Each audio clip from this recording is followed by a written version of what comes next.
here in Maury County. I have seen businesses come to Maury County. I've seen industry come to Maury County, and I've seen industry leave Maury County. Because we have tried to regulate our businesses out of business. And we need to be friendly to businesses that want to come to Maury County. These people need jobs. We all in this county need jobs. And this is something, we have great buildings here just waiting for industry to come. And I need every one of you to tell people what a fantastic place Maury County is.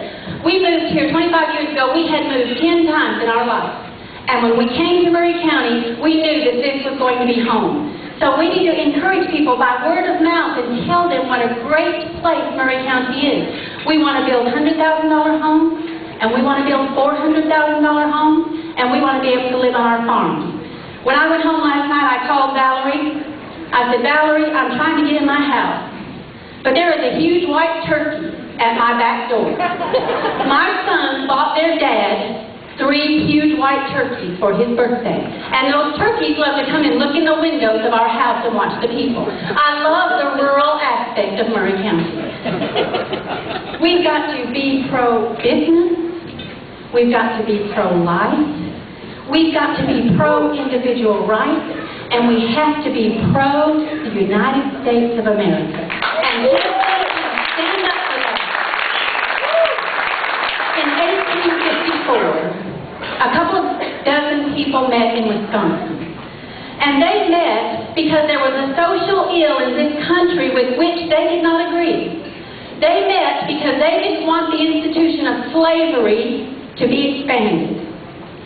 Those 2 dozen people became the Republican Party.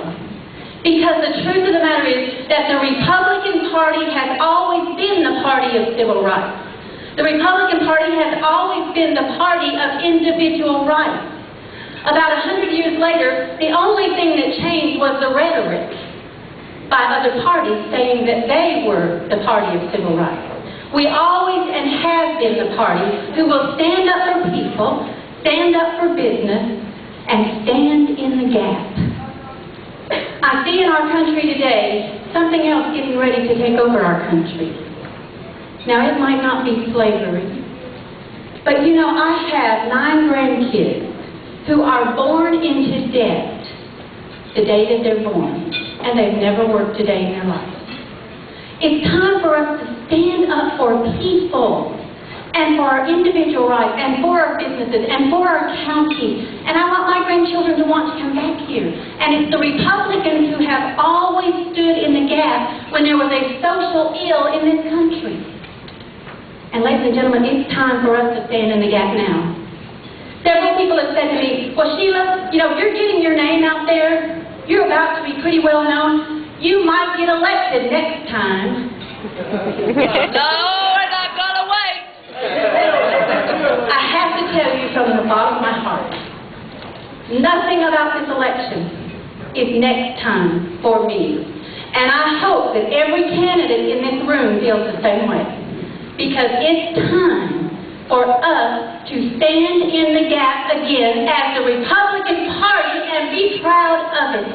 So I'm going to say when every one of us get elected, we're going to go up there and we're going to walk the talk and we're going to have integrity and we're going to say the Republican Party is the party who will stand in the gap. And I'm proud to be a part of it, and I hope you are too.